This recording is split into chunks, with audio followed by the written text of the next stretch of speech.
পৃথিবীতে সবচাইতে শ্রেষ্ঠতম দোয়ার স্থান হলো মা বাবা।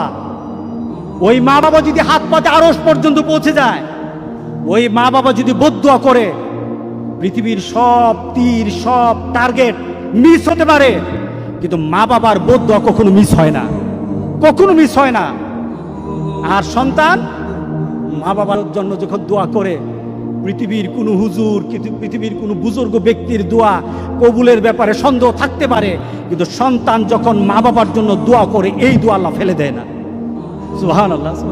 কারণ মা বাবার এই দোয়াটা শিখিয়ে দিয়েছেন স্বয়ং আল্লাহ সুবহানাহু ওয়া তাআলা, রব্বির হামহুমা কামা রব্বায়ানি সাগীরা।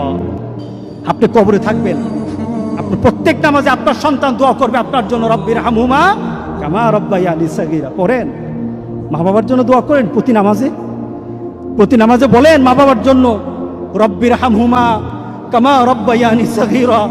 আপনি দোয়া করেন, দেখবেন আপনার দোয়ার কারণে আপনার সন্তান আপনার জন্য দোয়া করছে। আপনাকে আল্লাহ যেন এমন সুযোগ করে দেয়, এমন কুলাঙ্গার সন্তান যেন আমাদের সন্তানগুলো আল্লাহ না বানায়। সবাই বলেন আল্লাহুম্মা আমিন।